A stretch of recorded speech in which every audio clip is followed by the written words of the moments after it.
Again, I wanted to welcome you to Gateway Community College. Of this semester, this is the last one of our semester. We've had 4 Yale at Gateway series, which has been the brainchild of Paul Salmon, our renowned journalist.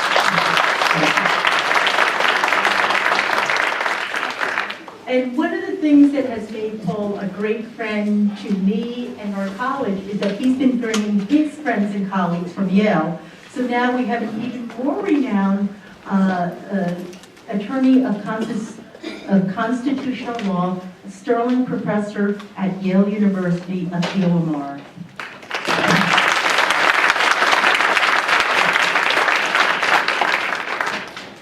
Now, we are working on some of the AV stuff right this second, but if time allows, we were going to do some questions and answers.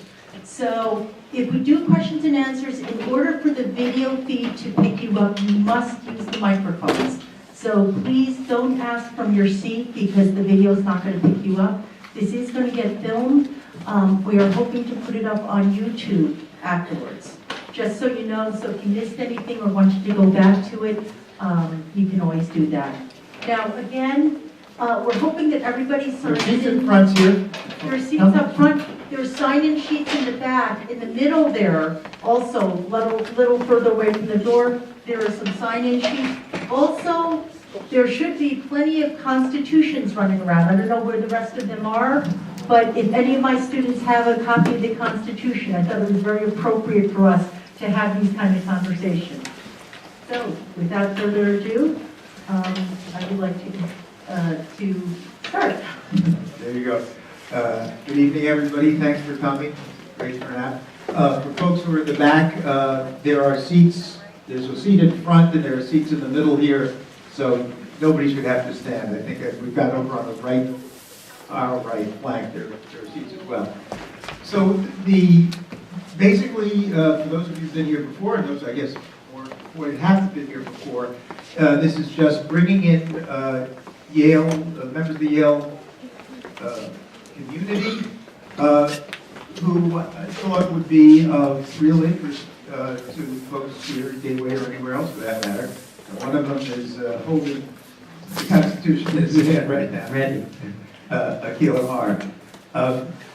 So what we've just talked briefly about what we're doing here tonight.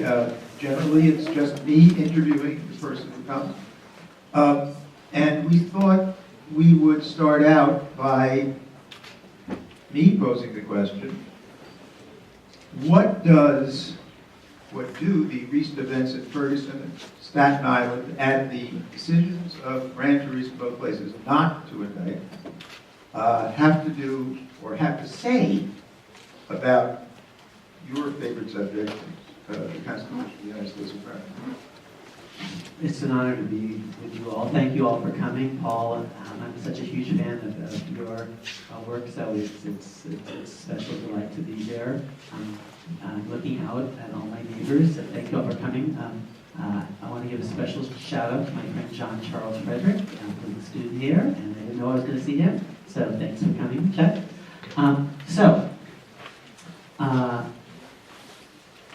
Here it is. It's the Constitution. It's not very long. You could read it in about half an hour, 45 minutes. Why? Why is it short? It's short not so judges can make stuff up. Ooh, I just lost some. There go the Bill of Rights. It's short so that ordinary people can read it. 226 years ago, how does it begin? We, the people of the United States, do ordain and establish this Constitution. We actually did something. It's not just a text, it's a deed, it's a duty, it's an act, an ordainment, an establishment, a constituting. So here's the point. 226 years ago, more people got to vote on how they and their posterity would be governed than never have been allowed to vote on anything before in the history of planet Earth. And so it has to be short for ordinary farmers to read the thing 226 years ago, decide whether we're basically for it or against it, and vote on the thing. So, and unfortunately, so the Constitution is actually inviting us, even today, every generation to read the thing. There have been amendments. They made amends for some of the sins of the founding fathers. These amendments, too, they're not so long. You could actually read them. So we'll talk, we could just do the entire conversation about Ferguson and Staten Island. We'll see how far we go in that conversation. But let me begin. See, because there are all these smart people in a room in Philadelphia. You might think, oh, that's where the Constitution comes from. The 39 great men in Philadelphia who signed their names to the thing, led by George Washington and Ben Franklin. No. That room was closed and behind closed. Have any of you been to Independence Hall? Have you been to that room? It's about, what would we say, 1/8 the size of this room right here. It's not a big, I think maybe less than 1/8 the size of this room. Small church. Small little space, but it's behind closed doors. All they did was come up with a proposal. It meant nothing at all, just a piece of paper, unless people up and down the continent voted yes. Yes, we do. We agree. We do ordain and establish this. So that's the real deal. What's the first thing that they do? That we do as people. Whether your great-grandparents or great-great-grandparents were there or not, we all descend from that project. You know, regardless of when our people came here and what kind of boat. You know, free boat, a slave boat. We all descend from that year. And what's the first thing that we, the people, did when we got here? First thing we did, we say, gosh, you made a big mistake, dudes, you forgot the rights. The original Constitution doesn't have what we call the Bill of Rights. The Constitution was, in a phrase, crowdsourced. Because 39 people, even if they're brilliant, they're going to miss stuff. There's just not enough wisdom. Even if they're, filled with Albert Einstein, the Ben Franklins of the world. If you're a Democrat, I am small d, you believe that actually there's a wisdom in the society that's greater than of any one individual. So what's the first thing that we do when we read it? We say, we forgot the rights. Now, why would we say that? Because there are state constitutions that existed even before, and a lot of them have bills of rights, and so the absence just looked really weird. And by the way, and we're going to talk about the Bill of Rights, because Ferguson is all about that. The word grand jury appear in the Fifth Amendment. And I'm going to tell you about the first, the second, and the fourth, the third, and the fourth, and the fifth. They're all relevant. I'd probably get 6, 7, and 8 in there too, at least. Why did they forget about the Bill of Rights? So here's why. Truthfully, this is not any basically, are there kids here in the audience? I don't know what language I should use here, but basically, because they were there in Philadelphia for a long time, they're tired, they're homesick. Frankly, they're bored. They want to go back to their homes. They want to go back to their families, to their farms. And at the very end, George Mason says, we forgot to have a Bill of Rights. I can cook one up real fast. And people say, we know you, George Mason. You're a pain in the butt. This is going to be another 3 weeks at least, and we're tired. We want to go home. So the absence of a Bill of Rights is because the founders were horny? Are you actually saying? I actually am saying this is why you can't trust any small group. You have the wisdom in large collectivity. Any collectivity. So what I am saying quite, truly is they were shut off and they weren't getting feedback loop mechanisms and so they put it out there and people immediately say, dudes, where are the rights? And they first come up with some excuses, but there are, here's what they say. This is lawyers, it's called the triple dog bite defense. They don't own a dog, it didn't bite you, and you kicked it first.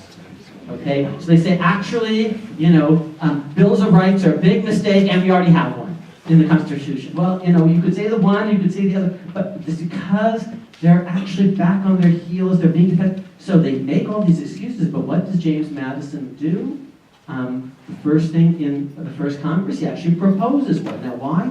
Because in between he has to get himself elected to Congress, and he's not going to get elected to Congress if he keeps doubling down on this dumb thought that this was a really great idea to not have a Bill of Rights when the states did. So he made a mistake, but he has to get elected. And then once he's elected to Congress, he's got to get reelected, and so he has to actually, he changes his plan. And why are people so insistent on a Bill of Rights? Why would he not get elected if he didn't have a Bill of Rights? Because states have bills of rights. Almost everything in the federal Constitution So we're going to talk about federalism here. We're going to talk about other things, but almost everything. I haven't got to Ferguson yet, but we will. Yeah, we noticed that you had. But you'll see the first, the second, the third, the fourth, the fifth amendments at least. But before we get to that, okay, federalism. What's federalism? It's the idea, well, that they're states and they're the federal government, and they divide power between them. Now here's the one thing. Almost everything in the U.S. Constitution was done first by state constitutions. These guys are not actually geniuses in a room. They're lawyers who basically are. Here's what you do. You go. If you're in a law firm and the senior partner tells you to, draft a trust instrument, you have no idea what a trust instrument looks like, or a will, or a deed, or a merger, an acquisition, a document, or a joint venture. You have no idea what these are. You create a corporate charter. So you go into the file, and they have copies of all the merger and acquisition deals that they've done, all the corporate charters that they've done, all the joint venture agreements. So you just look, you find some copies, and you kind of cut and paste, and because you know what it looks like. That's what they did at Philadelphia. They looked at the state constitution, and they basically just took the best features on issue after issue after issue from the state. Massachusetts has put its constitution to a vote, and so had New Hampshire. So we're going to do that. We, the people, actually put, because that's like the best state practice. And almost all the states, except Pennsylvania and Georgia, have bicameral legislatures. So we're going to have a bicameral legislature. And in 5 of the states, That's a Senate and a House. 2 different, right. And as Pennsylvania at the time had just a 1-house legislature, and so did Georgia.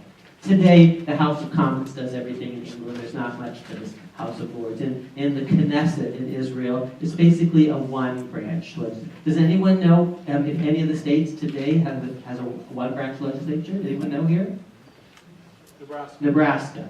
There are 49 states that have 2 branches of the legislature, but Nebraska has one. So they go through, in 8 of the states, actually the legislature picks the governor. That's like a prime minister. But in 5, the governor is independently elected. We think those 5 are better. New York and Pennsylvania and Massachusetts among them. So we're going to do that.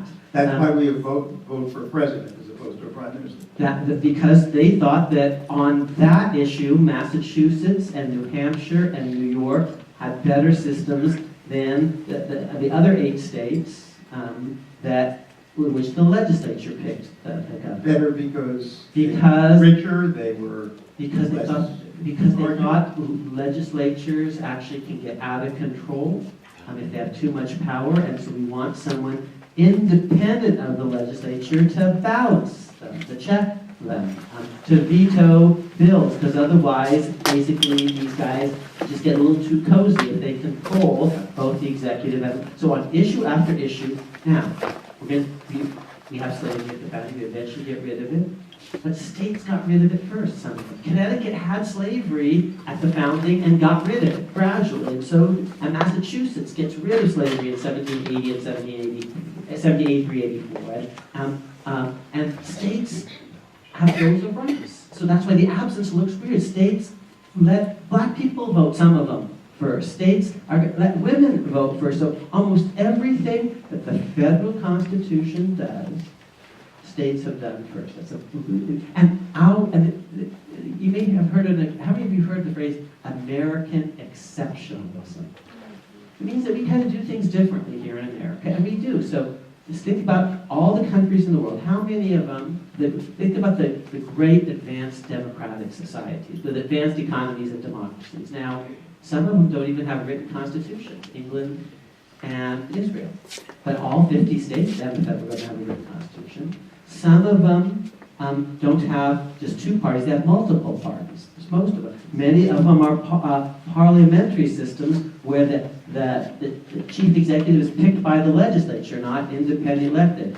Some of them are 1 branch rather than 2 unicameral, like in Israel and England, for example. There's almost no country out there with 2 branches of the legislature, an independently elected executive for 4 years with a veto pen and a pardon pen, 2 parties, written constitutions, that are judicially enforceable by every court. That's true of every American jurisdiction except Nebraska, which has, everyone has a written constitution and is judicially enforceable, and 2 branches of the legislature, and 2 parties, and an independent elected had the governors in all the states. In 48 of them have 4-year terms, veto pen, pardon pen. Dana Malloy is like a president for Connecticut, or take Andrew Cuomo in New York, or Jerry Brown in California, or Greg Abbott in Texas, used to be Rick Perry, and that's why governors often run for president. So we do things differently here.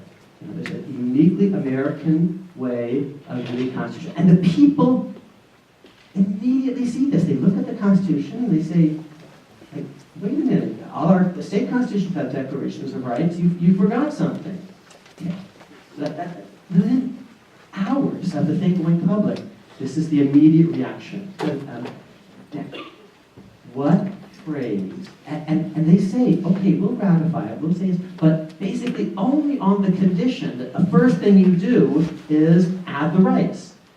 And what phrase appears in more, and we call these first 10 amendments, we call it the Bill of Rights. The phrase doesn't appear in the Constitution, but that's what we call it. What phrase appears in the First Amendment, the Second, and the Fourth, and the Ninth, and the Tenth? And the answer is the people, the right of the people to petition and assemble. People are protesting now, they're assembling peaceably. The right of the people to keep and bear arms in the Second Amendment. I'm going to talk a lot about the Second Amendment. It's very relevant to Ferguson. The right of the people to be secure in their persons, houses, papers, and effects from unreasonable searches and seizures. The right of the people that are retained and reserved by the Ninth and Tenth Amendments. The people, the people, the people, the people, the people. No phrase appears in this Bill of Rights more than the people. And why? Because it's coming from the people. We the people. It's coming from this bottom-up, crowdsourced process in which up and down a continent, ordinary farmers are getting to read the thing start to finish and to talk with their neighbors and decide whether they're going to vote for it or against it. Now, Not women, correct. not slaves, not... Correct. So, the Lone Ranger and Tonto are on this promontory, and all of a sudden, these Indians appear on the horizon, and Lone Ranger says to Tonto, looks like we're surrounded. What do you mean we, Professor? Okay, so what do you mean we, Professor? It is we the people. So, it's incomplete.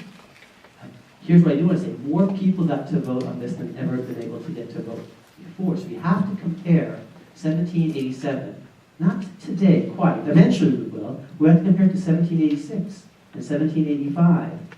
And so nowhere in the history of the planet have women basically ever voted before. Slaves, you don't want slaves voting. They can't vote their free preferences. There's no secret ballot. If slaves could vote, it's just more votes from Massa, who's telling slaves how to do it. So you wouldn't want that. So, New York, for the first time ever in New York, here are the rules. All free adult male citizens get to vote, which weren't the ordinary New York rules. No race test, no religious test, no property qualification, no literacy qualification. Pretty amazing. They say no religious test. So all, okay, free, so slaves aren't included. Adult, we believe that today. Male, we changed that, the 19th Amendment. Citizens. That's, by the standards of world history, this is pretty remarkable to let so many people be involved. But today we say, oh, this is deep.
what amendments in part are about. And the first set I've already told you about. It's making amends to some important extent for the sins, the lapses, the founding fathers. Now, here's what's so amazing about the amendments. In general, prohibition might be the exception, which gets repealed.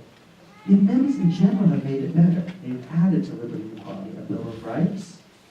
The first 10 amendments, we get rid of slavery in the 13th Amendment, promise equal citizenship for all blacks in the 14th, black male voting in the 15th. The 19th is about woman suffrage, the direct election of senators in our lifetime, yours and mine. You get rid of poll tax disfranchisement. So, and we're not done. There are 7 amendments, but there's going to be a 28th and a 29th, and we could talk about whether it should be ERA, or maybe something in the wake of Ferguson and Staten Island. We, the people, aren't done. So The ERA is the Equal Rights Amendment, which for was women. proposed in our lifetime. And Well, not only was it proposed in our lifetime, when I proposed to my wife, she said she wouldn't marry me until the ERA passed. Took a full 10 years before she relented, but so it's very much aligned with my lifetime. But isn't it interesting that all the amendments, except for prohibition, which is repealed, add to liberty and equality? You have to compare stuff to what went before. We live in a fallen, imperfect world. So you actually have to ask questions like, okay, compared to what the Articles of Confederation, which was the document before the Constitution was, is this better or is it more democratic? You get to vote for the members of the House of Representatives, which you didn't get under the Articles. Compared to England, is this better or worse? Well, fewer property qualifications, more open. Compared to 1786, it's an improvement compared to what we had before. And the amendments are making it better. So I say, compare it to what it used to be, compare it to what the rest of the world does. It's pretty good. Now let's go through the amendments and talk about Ferguson. Well, I talk about Ferguson and talk about Garner. I mean, talk about Michael Brown, talk about Garner. They're protected. These amendments are made to fix this document, and then these guys wind up dead. So which amendment, I bet you're going to be surprised, but which amendments do you think are most relevant to Ferguson and why? Anyone take a guess? Toss out, so we can. 14, definitely, because the original Constitution limited, and the Bill of Rights limited, a federal government. Because the opponents to the Constitution, the skeptics, were Tea Party types, localists who feared a big central government. So what's the first word of the First Amendment? No, that's the first word of the Constitution with the people. But the First Amendment says, Congress shall make no law. You've got the same copy that I do, of George Washington on the cover, but it doesn't say states. But today, actually, because of the Civil War and a thing called the 14th Amendment, we believe that states have to abide by fundamental rights, not just the federal government. So rights against states are hugely important. Okay? So almost everything in the Bill of Rights, which originally limited only the federal government, applies against this. That is actually, and that's the correct answer, and I'm embarrassed that I didn't say that first. So really, great. What you think is the Bill of Rights, let's just throw out, just whether you agree with them or not, the famous Bill of Rights cases about liberty and equality in America. Just whether you agree with them or not, what are the names of the cases that you think of when you think Bill of Rights, freedom, liberty, equality? Griswold v. Connecticut. Roe versus Wade. Miranda. Explain what Griswold is. I'm going to say in just a second. Miranda v. Arizona. Gideon versus Wainwright. Lawrence v. Texas. None of those is a Bill of Rights case. Every single one of those involved a state or locality. Griswold versus Connecticut was about whether this state, indeed the New Haven Planned Parenthood, could deprive people of contraception. Okay?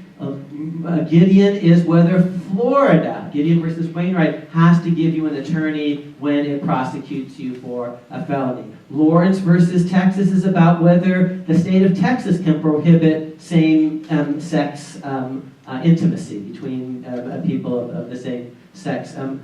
Miranda versus Arizona, that's actually, again, a state. New York Times versus Sullivan is a great case about freedom of the press. It's all about Alabama's censorship laws. So, yes, the most important amendment is probably the 14th, because after the Civil War, it became clear to America that states had misbehaved and we needed rights against it.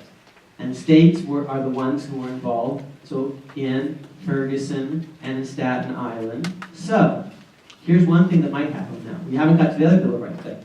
But one thing that is happening right now is the Federal Justice Department is looking into both of these situations. It just issued a report about the police department in Cleveland, Ohio.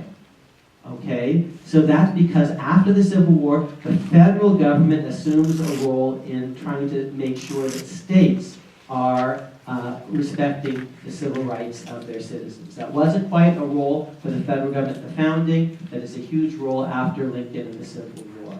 So Eric Holder's Justice Department right now is taking its own look at these events, and just yesterday issued a report, or maybe the day before, about, or maybe it was even Friday, about the police department, I think it was Friday, the police department in Cleveland, Ohio, which has some issues. How many of you remember the Rodney King case? Okay, so Rodney King was beaten, he's an African American from Los Angeles. He's beaten up by largely white police officers. This will never happen again in America, but you're supposed to laugh, okay? So, but these officers, there was an indictment by the state. They were prosecuted and they were acquitted. The state jury came back with not guilty verdicts. But they were later prosecuted by the federal government because after the 14th Amendment, the federal government has assumed a particularly important role in monitoring state compliance with the Constitution. Okay. So that's the 14th Amendment. Now let's talk about something. So what this means, though, is that Eric Holder's Justice Department, or whoever's Justice Department, can now ignore the fact that the grand juries, the state grand juries, did not indict. It doesn't bind him. And now, it's going to be difficult still because the federal statute, you could look it up, it's one paragraph long. You have Google. Right now, someone could look it up and read it to it. 18 USC, that's United States Code, section 242, adopted after the Civil War. And here's the tricky thing. It says, any basically state official who willfully violates people's civil rights is subject to federal criminal sanction. And the willfully is going to be a big problem, possibly for federal criminal intervention. Now, what else could be done? I'm not understanding. It's the state officials who are willfully, or yes. We're talking about the law And enforcement officers? The law enforcement officers, the local officials are for constitutional purpose state officials. So any state or local official, because Ferguson is just a pocket of Missouri, just like New Haven is just a branch or an arm of Connecticut. So, some of these cases I mentioned, they're not state laws, they're even local laws, but they still implicate the 14th Amendment. But what you mean by willfully is it has to be the officers themselves have to be proven to have willfully. Right. And they might say in Staten Island that we were maybe negligent, we were reckless, but we didn't mean to do harm of a permanent sort. We were just trying to bring him down and cuff him and arrest him. And in Ferguson, the officer is saying, I want in our community. So why haven't they done that? Good question. Why the heck, and why aren't the journalists asking them that question? Why are you waiting for other people to do this? You have it in your own power. Now, I'll tell you, there's some... I'm an economics journalist, that's why I didn't. But there's some reasons. Because when they do that, the video of Michael Brown holding up the convenience store is going to be shown again and again and again, and they might not want their slain son to be slimed. But now it turns out the world is a little complicated. I'll be blunt with you, he is not Rosa Parks. He just ate. And actually neither... Remind people who Rosa Parks is. Well, you all know who Rosa Parks is, right? And Thurgood Marshall, who was the head of the NAACP Legal Defense Fund, is looking for poster children because he picks the people that he wants to be the emblems of the movement, and if you were picking, I'm not sure you actually start with, I mean, the people are complicated, and so. You're not even sure you start with Michael Brown. Yes. But Garner? Well, I learned some things about Garner from my student today, so apparently, and the person who told me this is actually an African-American student. Her name is Hannah Motley, and her grandmother is Constance Baker Motley from New Haven, a great African-American jurist who actually was with Thurgood Marshall in the civil rights movement, and her aunt, Diane Hart, in the Small World Department, was actually my secretary for 15 years. So Hannah says, actually, Professor, he has a rap sheet a mile long, and he was selling Lucy's. I didn't know what Lucy's were, so I had to, look at my hand doing it to kids. And so apparently, What are Lucy's? loose cigarettes. Well, that's what he was. But that's what they said he was doing. But they said it was untaxed. What he was doing was also selling them to kids, apparently. And so anyway, I don't know the details. There might be reasons why you don't want to bring, because when you do, the victim will, in effect, be put on trial also. But then don't blame the prosecutors, the grand jury, because they are thinking about that too, and that's proof beyond a reasonable doubt in a criminal case. But you don't think the defendants are going to try to make the case by tarring the victim and saying he asked for it in this way? Yeah. But what I am saying is, the family of both slain men have it within their power today to bring a lawsuit on their own. They didn't have to wait for some prosecutor or grand jury. And that's also because of the custody. That's because of the Seventh Amendment that gives you a right to a jury trial, although that's actually only against the feds, but most states, because remember, almost everything in here is in state constitutions, and a right to a civil jury trial is there in every state constitution.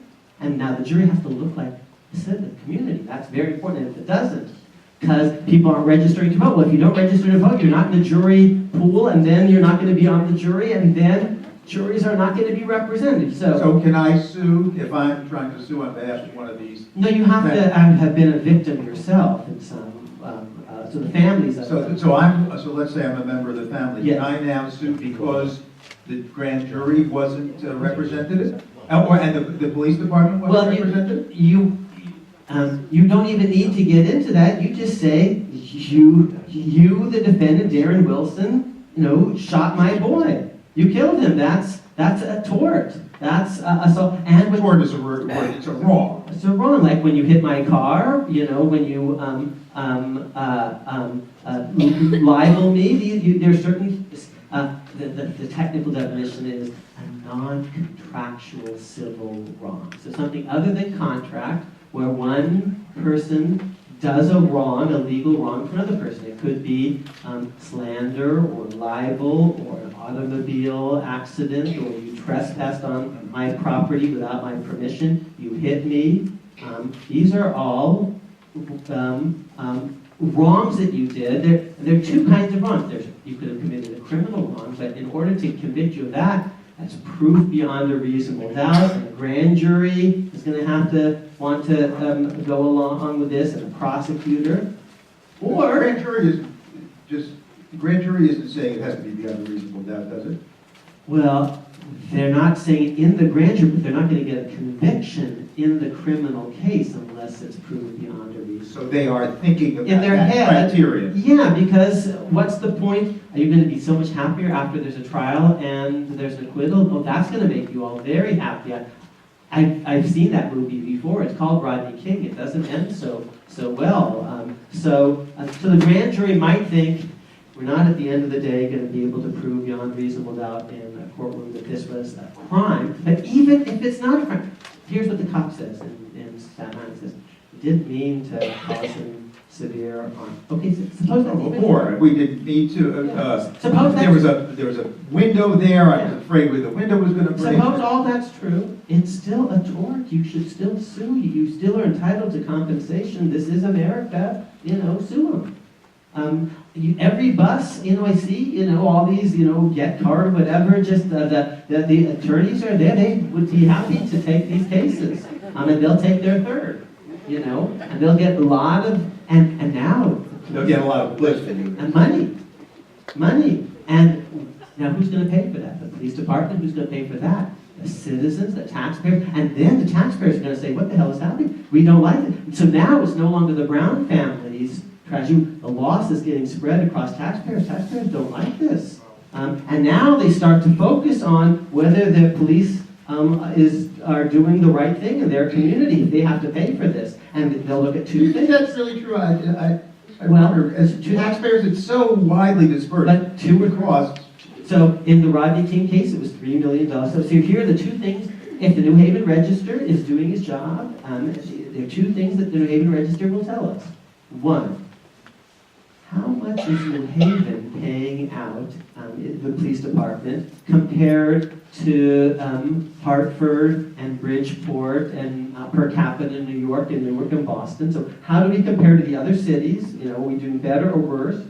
And second, are we paying out more now than we were 10 years ago or less? Is the police getting the same way that you ask, is the murder rate up or down in New Haven? Is the crime rate up or down in New Haven? How does New Haven crime rate compare to Bridgeport's and Newark's? So if there are a lot of lawsuits against New Haven, that people in New Haven, after reading the New Haven Register, if it does that story, says, wait a second, our costs are relatively higher than everywhere else. Yes. We've got a problem. You got it. Now, see, this is tough love. You have to read the newspaper, and you have to vote, and you have to show up for jury duty. You have to show up, and if you don't, other people do, and they will rule you, and that's not we the people. Of course, I might point out that New Haven Register may not be around that much. This is a serious problem. That, how do we fund serious investigative journalism? It's you and I on the way over were just talking about since last week the demise of the New Republic. It died this weekend also, and this is a very great journalistic operation that told us a lot of things that we need to know about what's happening in that world. So, I mentioned the Second Amendment. What's the Third Amendment? All of you say, Professor, what's that? Anyone know what the Third Amendment is? Soldiers in our homes. We don't want these military people in our homes. It's a vision. We do not want an alien occupying army in it. So very similar to the Second Amendment vision, that we want our force structure to look like us, not being an alien occupying army with riot gear and tear gas and flash whatever they. You're being a little anachronistic. No, they flash. The founders had tear gas and mud. Oh, but they're worried about a standing army, of Hessians, of outsiders, redcoats who are them and not us, and they've got all the military gear, and they are, basically controlling our community. Hessians are the mercenaries from Germany, and they're not us. They're mercenaries and aliens and convicts and vagrants, and they are thugs with a huge, bigger guns than we've got. Yeah, the Fourth Amendment: no unreasonable searches and seizures, and who decides whether it's an unreasonable seizure of the person? A Seventh Amendment jury, a civil jury. And who decides actually whether people are prosecuted? A grand jury, which is supposed to be, all of us. And when we don't like what's going on, well, we can not only get to vote, but we can protest the right of the people to peaceably assemble. That's the First Amendment. Truthfully, you're not going to like everything I say. I don't love the idea of blocking traffic. It's not just that I don't love rioting and burning down buildings that are actually serving the community, and that's when you're really going to be better off after that. Looting, I bet you don't like looting either. I'm not a fan, yes. But I don't even like shutting down the West Side Highway or FDR, because there are innocent people carrying out their lives who did nothing wrong, that need to get to their kids, that need to get to hospitals. I didn't like it when Chris Christie's people shut down that bridge. I don't like it when anyone shuts down the bridge, because I'm on the bridge trying to get from point A to point B and live my life. But how else do, let's say I'm a protester, and I was once back in 1970, flying traffic, I think. Yeah. I say no. Central Park, you don't. No, I was about to say. Right, but there is Central Park. But here's what we thought. I mean, this was Vietnam War. We were protesting. We did not know how else to try to affect a change that we felt was the death of innocent people. Right, so I have, at the Are we in there? Is there something? Yeah, we are in there in a whole bunch of ways. Here's actually August 19th. A-Day, this was A-Day. Yeah, I'll show you in August 1970, but this is, the March on Washington, but they're actually not really blocking, they're blocking traffic, and this is actually in 1970, this mini-skirt, unreasonable searches and seizures, and who decides whether it's an unreasonable seizure of the person? A Seventh Amendment jury, a civil jury, and who decides actually whether people are prosecuted? A grand jury, which is supposed to be, all of us, and when we don't like what's going on, well, we not only get to vote, but we can protest the right of the people to peaceably assemble. That's the First Amendment. Truthfully, you're not going to like everything I say. I don't love the idea of blocking traffic. It's not just that I don't love rioting and burning down buildings that are actually serving the community, and that's when you're really going to be better off after that. Looting, I bet you don't like looting either. I'm not a fan, yes. But I don't even like shutting down the West Side Highway or FDR, because there are innocent people carrying out their lives who did nothing wrong, that need to get to their kids, that need to get to hospital. I didn't like it when Chris Christie's people shut down that bridge. I don't like it when anyone shuts down the bridge, because I'm on the bridge trying to get from point A to point B and live my life. But how else do, let's say I'm a protester, and I was once back in 1970, blocking traffic, I think. Yeah. I say no. Central Park, you don't. No, I was about to say. Right, Was watching this. Right, but there is Central Park. But here's what we thought. I mean, this was Vietnam War. We were protesting. We did not know how else to try to affect a change that we felt was the death of innocent people. Right. So I have at the Are we in there? Is there something? Yeah, we are in there in a whole bunch of ways. Here's actually August 19th. A-Day, this was A-Day. Yeah. I'll show you in August 1970. But this is, the March on Washington, but they're actually not really blocking. They're blocking traffic. And this is actually in 1970. This mini-skirt. It's really very cool. It's women marching. These women are all wearing dresses, white dresses. Well, there's black and white. So this is a picture of the March for Women's Liberation, 1970.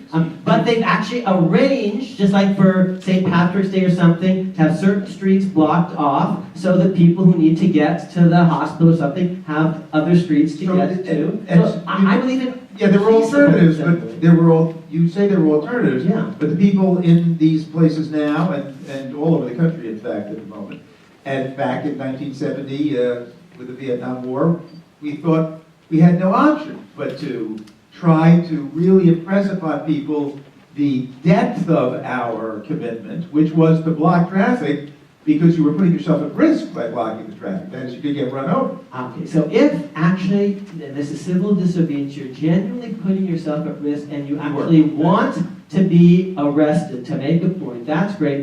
But these guys are doing this on the cheap. They actually don't want to be arrested.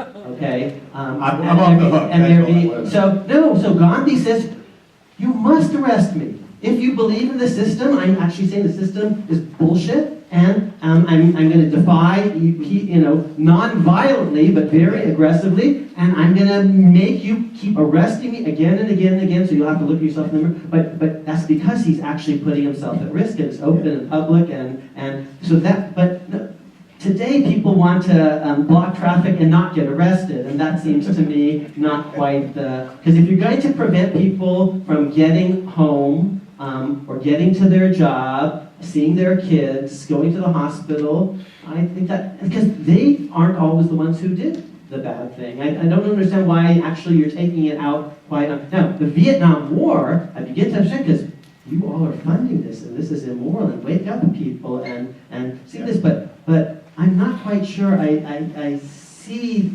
you want to make the people who did this pay, you want to make the police department pay. I understand that. I'm not sure why you're punishing your neighbors. Fair enough. Okay. So let's get back to the recourse I'd have as a member of either of these families, and only as a member of these families. Yes, those were the families that were victimized. Yeah. Is to sue A police under officer. tort law, Yes, saying, wait a second, there was an illegal seizure. yes, and you'll get massive punitive damages if the jury thinks this is outrageous.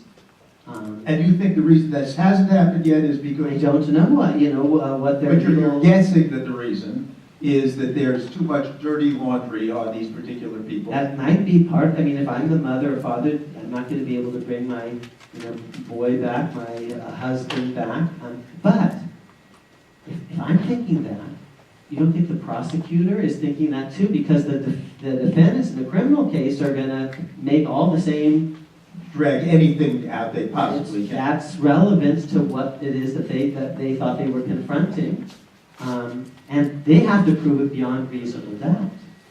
And they have to prove willfulness or something like that, or criminal intent. In the tort case, you did this, and he's dead, and you should pay. But you think, but I those, mean, that's just simply by what's called a preponderance of the evidence. It's not beyond reasonable doubt. It's a much lower standard of proof. well, it is a real question then as to why the families have not done. Yes, there really is. I wish a journalist would ask that. I really do. But your suspicion is that because the families would be reluctant to do it because so much negative would come out about. Their police records, because they're not Rosa Parks, truthfully. So, And Thurgood Marshall, and Martin King very carefully chose the folks that they wanted. I've met the Brown family, Linda Brown in Topeka, Kansas. They were an amazing family that put their names and their lives at risk, their names at the front of this lawsuit that's called Brown versus Board of Education. But lots and lots of families were interviewed. Are you tough enough to withstand all this? They're going to slime you in every way. Are you ready for this? Are you the kind of folks that we want to be, as we're the visible face of our movement? So Thurgood Marshall very carefully selected his test cases. Rosa Parks certainly was an example of that. Very much. There's a great book about that, actually, out recently. Great biography of Rosa Parks. So does that mean then that if you have a criminal record or unsavory things about your past, and I've already told you one of mine, blocking traffic in 1970. Yeah, the statute of limitations, they say. Yeah, no, I think I'm all right, but not necessarily if I'm somebody suing on my behalf. I mean, does that mean, therefore, that all of us who have anything in our pasts are vulnerable, so that the police can do anything they want to us, kill us, and then our families will say, well, yes, but Paul did, he shoplifted when he was 5. Or we basically have to trust a jury of our peers to say, if I have some stuff in my past too, what if this had been me, what if this had been my son, and do I fear the cops more or the robbers, the folks that the cops are, and I think the jury is very well positioned to basically decide how much kind of what kind of policing they want in their community, because they will suffer if the police just withdraw completely from the neighborhood, and they also will suffer if the police come in with riot gear and a paramilitary force. So ordinary people on a jury, I think, are very good decision makers in this. But I would think if I were a policeman and I heard all of what you said now, I would think, well, geez, I don't really have to worry. If it's a kid I think, or a person, or certainly no kid, who I think has a record, I know has a record, I've seen him selling Lucy's. I've seen him selling Lucy's before, I've seen him doing it for years, everybody knows. So, Yes, I told me that the cops had a long relationship. So I can do didn't know anything. any of this. I understand. But if I'm the cop on the beat, I would know, or I might know, and then I figure I can do anything I want to this guy because nobody's ever going to actually sue me, much less a grand jury indictment. We have to be candid. We must have an honest conversation. So there are business people, the community, they're shop owners, and and they want the cops to come in and move out of in front of their shops certain folks, so you know that we're scaring away the customer. So we're going to have conversations actually about how, but I just don't think that I haven't been able to come up with a better system than 12 randomly selected people from the community trying to talk this out together. Well, as you say, they're randomly selected from a community of people who have registered to To vote. vote, and that's why you have to register to vote. You know, it's very important. So in presidential elections, all sorts of people show up and then they don't show up in the off-year election, and then you wonder, you know, why John Boehner is doing all the, you know, controls Washington D.C. Literally, if you don't like John Boehner, you have to show up to vote. You know, the off-year elections, as well as the presidential election. You know, this is slightly off target, perhaps, but you know, economists, some of you may not know, but in economics, there's something called the paradox of voting. Yes. And the paradox of voting is that since any given vote virtually never makes a difference, Correct. It's actually irrational. Correct. Well, To make the effort to go down to the polling place or even send in a ballot, it just takes some time. Correct. Time is money. You could be earning money or spending it with your grandkids or whatever. so when people tell you Buy vote things. because your vote might make a difference, they're playing you for a fool. You're a chump. It won't make a difference. It's close. Actually, the Supreme Court someone else to cheat. That's There not you why go. That's right. That's not why you vote. And I tell my students all this. You vote for two reasons. One, because it's your responsibility, because people died for this, and so you do it even. And two, if you get into it enough, you actually feel good after voting. Virtuous is actually become. Why they have? I don't understand. I mean, baseball is boring, and football stadiums are cold, and people spend gazillions of dollars to show up at these things because they get into it. And then once you get into it, actually you're there with everyone else as part of being in the community, and you'll pay $1,000 for a ticket, you know, Game 7 of the World Series, or you know, to be in some freezing place. Well, the World Series is not free. It gets a little joke. No, but I was in football, I was saying, Oh, you know, in Buffalo, New York, or something like that, and you have instant replay and all the angles. So if you can show up, you know, for baseball games and football games, you can show up once every 2 years, actually, and if you can. But you're suggesting. But not because your individual vote is your individual going to make a difference in the stands. No, you but go you're- there to be part of your community. No, but I thought you had a new argument for voting. Now, the new argument, well, I heard those two, but I thought you were making a new argument, which is then you're not going to be on the jury. Of course, you don't want to be on the jury, maybe. That's a problem. A lot of people don't. I see, That's it's the even nice worse, thing. yes. And a lot of people are looking for excuses to get off. But, So but now, then, most of you don't want to be on juries, you now don't register to vote. But we don't want to tell them. people die for this, you know. And if you don't, other people will, and they don't necessarily have your interests at heart. And yes, individually you're not going to make a difference, but if we all do it, do you guys think? Do you tell your children, don't commit murder because you might get caught? Is that what you tell your children? Or do you say, don't kill because it's wrong? It's just the wrong thing. That's what you tell your children, okay? So I'm saying, don't vote because your vote might make a difference. That's not what you vote, because not voting is wrong. Because voting is your responsibility. You have not just rights but responsibilities. People die for this. The system doesn't work unless we actually all show up. That's what I'm saying.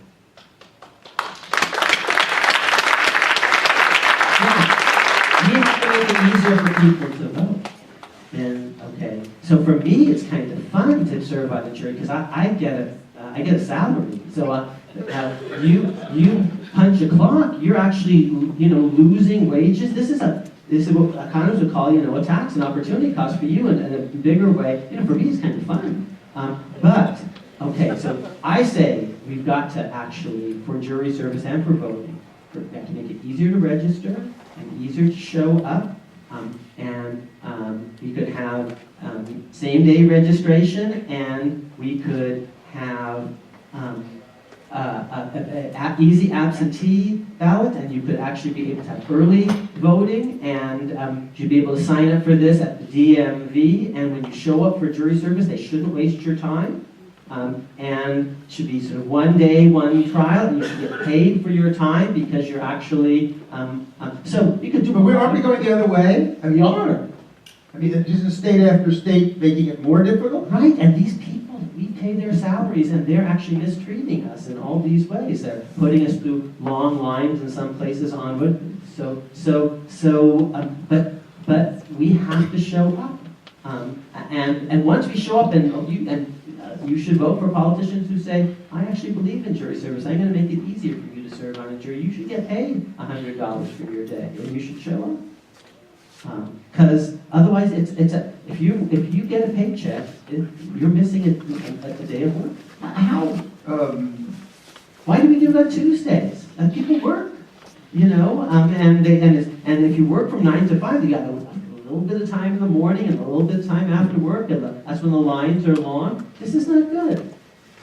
So I believe, you guys have to take responsibility, and the people who control the system actually aren't facilitating this.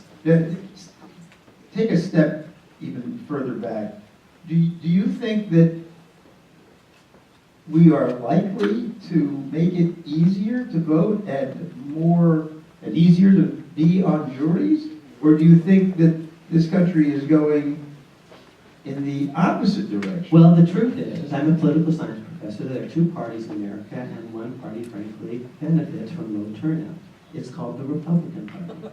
Okay? So I'm not being partisan here. I'm actually a political scientist. I'm just telling you there's what Norm Ornstein and Tom Mann call asymmetric polarization. So actually, one party has been systematically taking away a whole bunch of things that Martin King's generation actually, I met John Lewis. He's a great American hero. He got his head bashed in at the Edmund Pettus Bridge about the right to vote. And one party has invalidated portions of the Voting Rights Act of 1965 and is trying to make it harder for you to vote because they benefit from low turnout.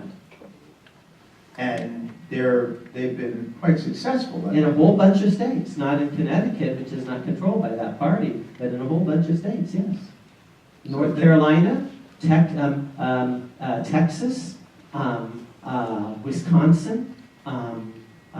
They tried to do a bunch of stuff in Pennsylvania, even in Ohio, yes. And I'm not making up the states. Those are very specific states. And that Look party, what they've done in North Carolina and Texas. And that party has nominated 5 of the justices on the Supreme Court. Who are the 5 who voted to invalidate the Voting Rights Act of Section 4 of the Voting Rights Act of 1965 in a case called Shelby County? And I, wrote a screamy op-ed about all of that, but that's, So are we? But I don't have a vote on the Supreme Court. But is there then this self-fulfilling prophecy, or maybe that's the wrong way to put it, negative feedback loop, where that party has differential access to resources? Linda, I think it's McMahon, right? Wasn't that the person? Oh, McLean, I said Linda McMahon, right? Yeah, sorry. Linda McMahon. Yeah. But now here's the one. Her notwithstanding, right. But here's the other direction. Here's the one amazing thing. Actually, in the last two presidential elections, we had a higher turnout of African Americans than of whites. It's the first time in history that. So actually, a bunch of people say they don't want me to vote. That's why I'm going to vote. And actually created it. But you can't do it one time. You have to do it every time. And they did show up actually as much of the Obama coalition in the midterm election. But African Americans are 10%, something like that, roughly, of the electorate. That's Okay, so we can have some fun here. What percentage of white women? You heard that Obama won the winner. What percentage? Vis-a-vis Mitt Romney, of white women did Barack Obama win? 45. He lost white women by 10 points. He won women overall by 10 points because he won non-white women like 90 to 10. Okay? So you heard this gender gap? It's actually really interesting. I don't know if any of you watched, for example, the Melissa Harry show on MSNBC. She's very good on this stuff. So pretty interesting, huh? Married women, Obama lost by 10 points. He won massively among single women. Obama lost married women by 10 points. Wow. Huh? Yeah. So this is a cause for optimism on your part? Long term, yeah, because see, democracies are going to get stuff wrong in the short term. People are, they're not paying attention. They have lives to live. Amar, you just like want everyone to read the newspaper and watch C-SPAN. You get a life. We've got, kids And the to raise. Constitution, for Christ's sake. Yes, Look at kids the to book. raise Look how- and mouths to feed and souls to save. We have lives. I get that. Okay, so short-term bad stuff can happen. But once it gets rid, the amazing thing is you have this feedback loop. Every 2 years there's an election. And the worse things get, actually, the more people start to sit up, pay attention. Wow, we've got to do something. So there's a man, you're an economist, there's a great economist in the world, his name is Amar. He also happens to be an Indian background, he's a professor at Harvard. He's done many amazing things, but I bet you noticed that. But Marcus then shows. Actually, no democracy in the history of the world has ever had a famine. Famines, it turns out, aren't man-made things. Aren't natural, just disasters. They are, but in democracies, no matter what nature, no matter what God throws at us, we find ways to reallocate the food so that people don't starve. Because if they starve, boy, every single politician is going, every single incumbent is going to lose. So democracies don't have famines. So it gets bad, but we have these feedback loop mechanisms called. What's a good sale? How many of these do you sell to make it a really good sale? So the truth is, this is the single best-selling book in 50 years in my field, and if it was half as long, it would have sold twice as much, but I didn't want to make it half as long because I couldn't sort of tell you what I thought you needed to know. But this one is now up to about 70,000 copies, which, for a serious 600-page book, this is, Right, but there happen to be 320 million people in the country. Yeah. There are 150 million people in the workforce. So 70,000 Is a drop in the bucket, yeah. Within PBS NewsHour, maybe 1 million people a night tune in for at least 6 minutes, I think is the latest number. I said that's 1 million compared to 70,000. But here's and then that's only 1 million compared to. Yeah. But here, long term, The Voice. I do want to tell you one thing. So I don't want you to be too disheartened. Look, you see Ferguson, you're disheartened. You see Staten Island, you're disheartened. Okay, I'll just tell you, just step way back. Okay. So 226 years ago, 27 years ago, before the Constitution, democracy is almost nowhere in the planet. There's Britain to some extent, but they've got a hereditary house of lords and a king who's, just by grace of God, he's born into the office. So an established church, big hierarchy. But the British to some extent govern themselves, so do the Swiss. There's no one who lives in Switzerland. They're more goats than people. There are no banks or anything. It's not interesting. Not worth charging up the hill when you get when you get to the top. So that's the entire planet. It's self-governed. The Dutch are losing their self-government. There are a few self-governing people in Switzerland, in England basically, and that's it. France is a despotism. Germany is despotic. Poland is despotic. The czars rule over Russia. Emperors rule over China.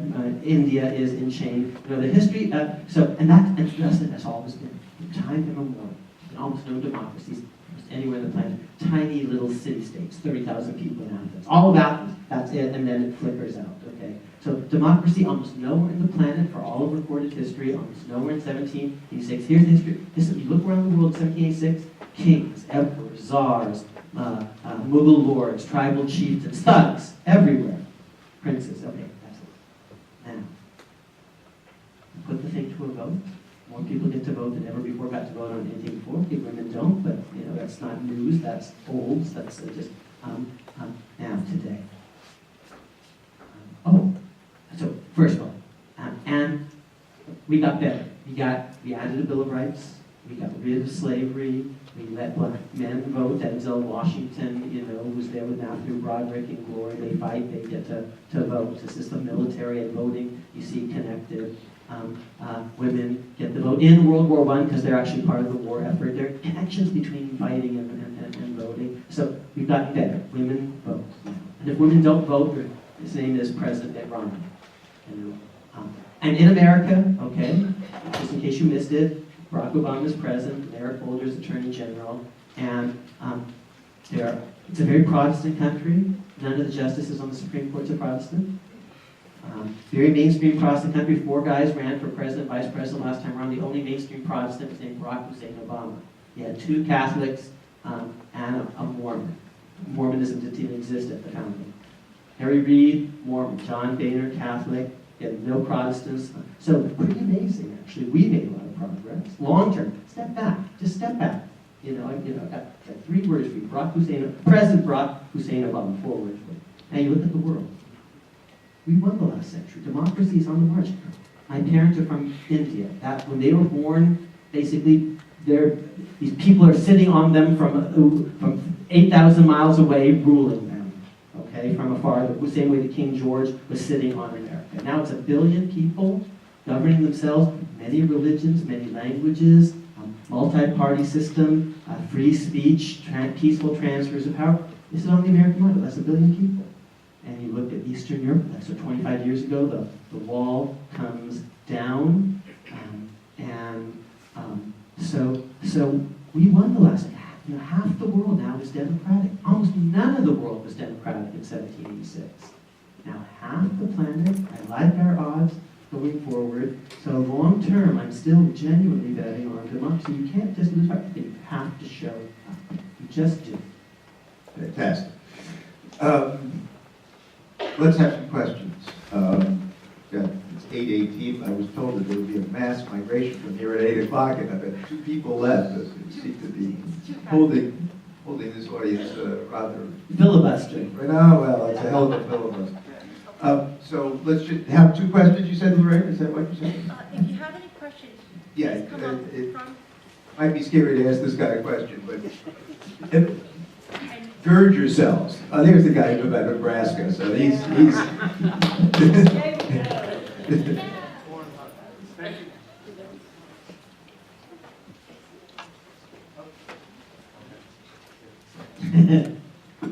Yeah, look in the camera. We can hear you. You don't have to make eye contact. All right. So my question, first of all, thank you for a very interesting talk, and thank you for coming and reorganizing it. But my question is mainly in terms of gay marriage. Yes. In my class, we've been discussing it, and with the circuit split now, Yes. I'm curious as to how you think, because the court's going to have to rule on it now. They don't have a choice. I don't think, anyway. How do you think that's going to play out? And the second part of the question, which is technically unrelated, is should one of the 5 Republican justices retire or pass on and be replaced in a Democratic administration, do you think that the court would revisit Howard McDonald and talk and discuss in the second round? Gay marriage is coming to a theater near you. It's coming, regardless of what the Supreme Court says or does, it's coming bottom up from we the people, in the same way that I said bottom up ordinary people voted on the Constitution. If you want to see what's really driving the thing, look to your left, look to your right. It's changing attitudes, and it's a virtuous cycle. See, because they made it criminal, and so people were cautious, they were afraid to come out. So we ease up a little on the criminality, and so people actually say, I'm gay. Or my Uncle Fred is gay, first we outlaw people. And then we ease up a little bit more, and more people come out. And then we start to say, they look like us.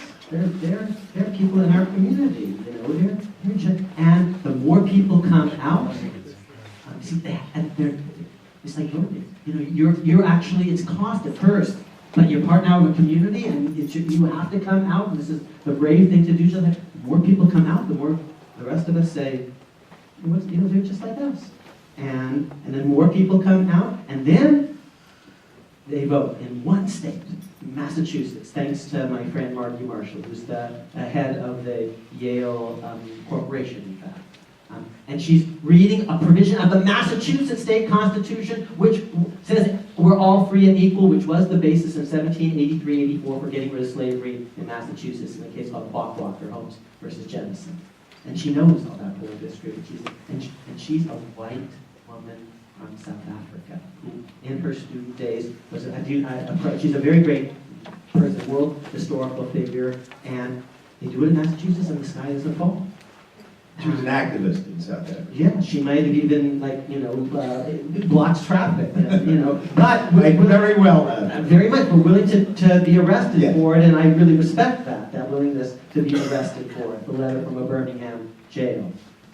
Okay, so so we do it in Massachusetts, and this guy doesn't fall, and so then, a couple of other states start with, so Vermont, and New Hampshire, and Connecticut, and this guy doesn't fall.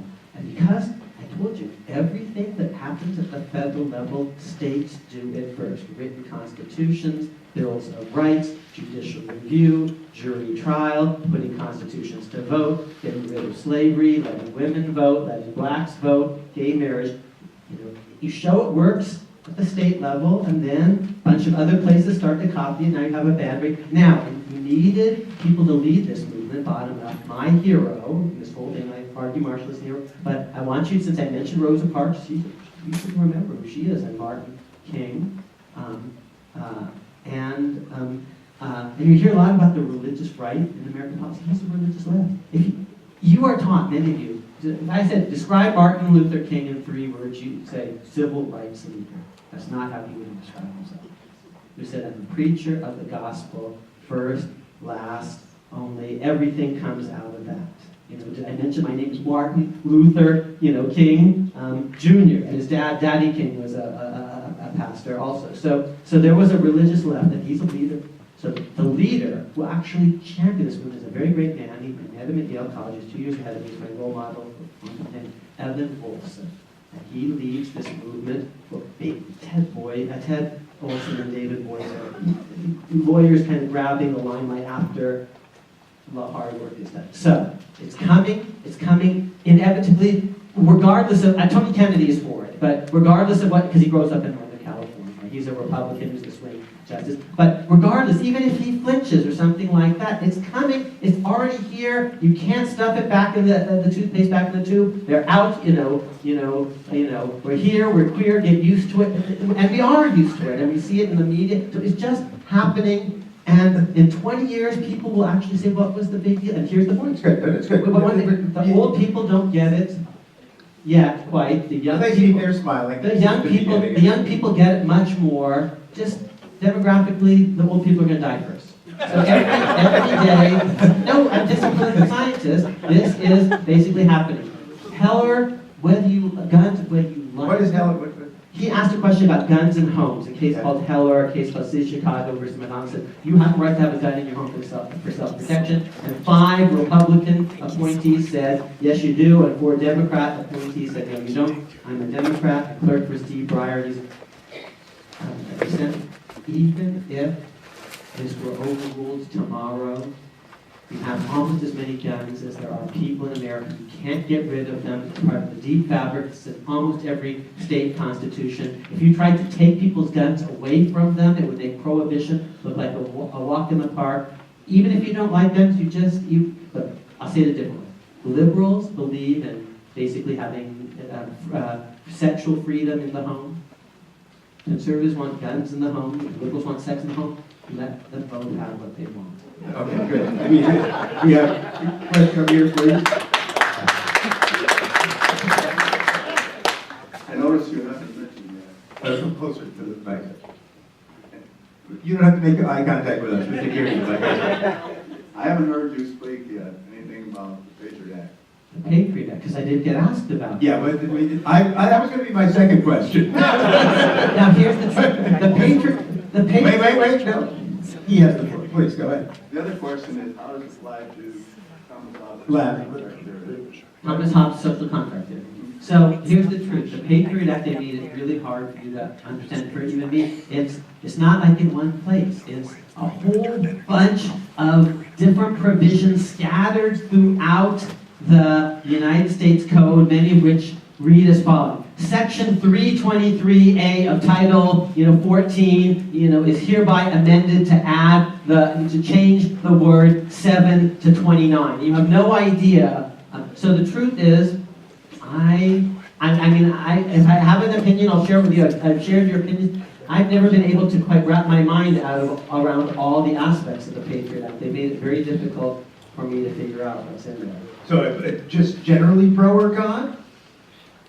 Well, generally, 1 to 10. 5 is. It's passed by Congress and, signed by a president, and I don't think that these folks are, we elected them, so I'm inclined always to give the benefit of the doubt to institutions that are picked in relatively fair ways. Now, what was the second part of the question? Did you hear the second part of the question? Did you? No, what the second part was, Thomas Hobbes is envisioning a state of nature, of war, of all. This is when all- classes, end or next class starts, so that's. And here's the point. Excellent. Government threatens us, to be sure, but we also need government to protect us. So if the cops completely withdraw from Ferguson, that's a bit of a nightmare, and then everyone has to have a gun and it's home, and now we're talking about Beirut. So you don't want your cops to be too aggressive, but you want the police department to protect the community. Next question, that'll be the last question over here. So just quickly, yes. So we all know what attention in the mainstream media, but I'm curious to know what you think is the civil rights issue of our Civil rights, I think gay marriage is a huge one, and this has been an amazing revolution, the rights of gay, it's just, in 1860, 2% of America's blacks vote equally, 1870, 100%. I say equally, black women aren't voting, but neither are white women. So we go from 2% to 100%. 1909, 2% of America's women vote equally, 1920, 100%. These are revolutions. You have seen a comparable revolution in the last 15 years in gay rights. Yeah, and most of the people in this room, looking at who's left, as so many of the students, I believe, most of us have experienced that. I was talking to a lieutenant colonel this afternoon at Yale, and he and I were both talking about how casually we would use, I think I'm a much more liberal upbringing than he, but how casually you would say derogatory things about gay people, faggot.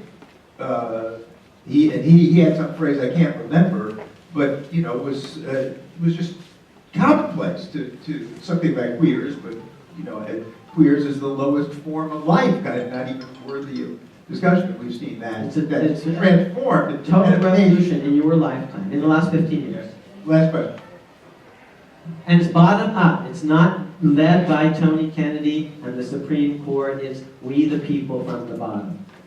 I'd like to echo the first gentleman's sentiments. Thank you for coming. It's been very interesting. My question is, you sort of outlined the political system, or you sort of made a hint, if you will, that our political system is the mechanism by which we affect the Constitution and things like that. And the way that we control our political system is by voting. Yep. The primary means of controlling, vis-a-vis the political system, how the Constitution is amended.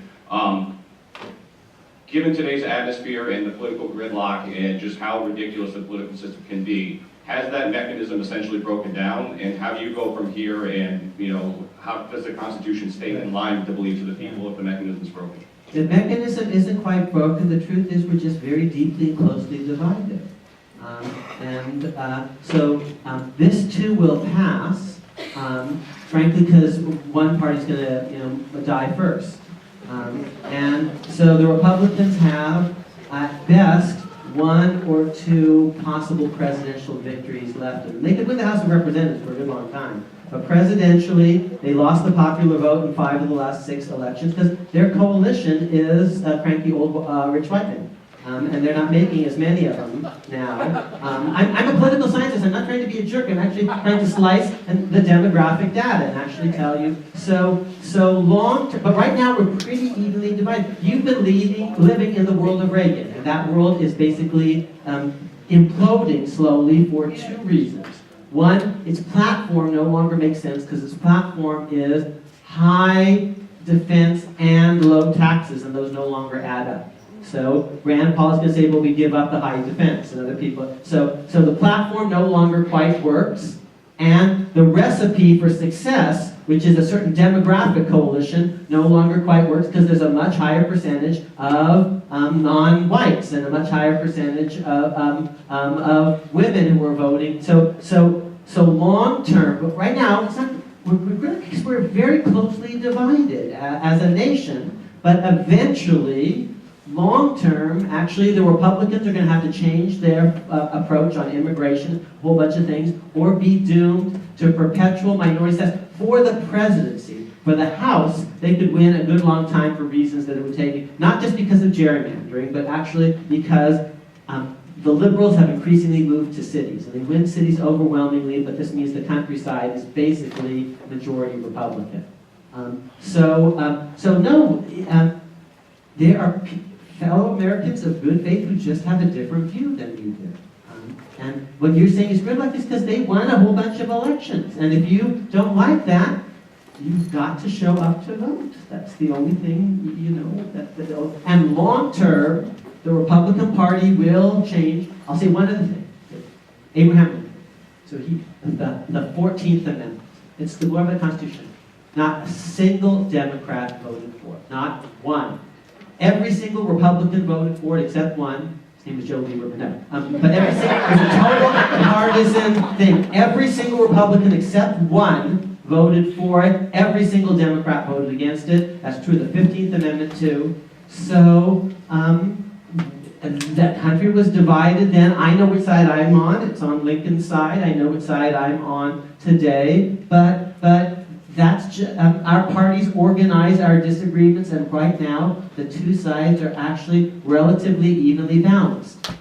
The Democrats have an edge in presidential elections and in presidential election years because they have bigger turnout, and the presidency tilts toward them for a variety of reasons that could follow. The Republicans have a big advantage in off-year elections. They benefit from low turnout, and for the House because they actually control more sort of country districts. There are very few swing districts in America. Elizabeth Esty is in one of them. There are only, out of 435 in the House, there are only 40 real swing districts. So that's just the world you live in. Oh, and one other thing, because the end of the media, increasingly, people are only choosing to listen to folks that agree with them. Okay, so they're not all tuning into PBS. Conservatives are listening to Rush Limbaugh Huge problem. and Fox. Right. And liberals are choosing to listen to maybe it's NPR or certain MSNBC, although maybe not Morning Joe all the time. But you know, just so we're actually living in almost different worlds. Well, that's what he's worried about. Yes. So it's very important that we have universities that bring people together, that we have juries, that in which people around the table come and talk candidly about how stuff looks differently. And the very last words here, and very important that we have PBS. Yes. Akhil, Amar.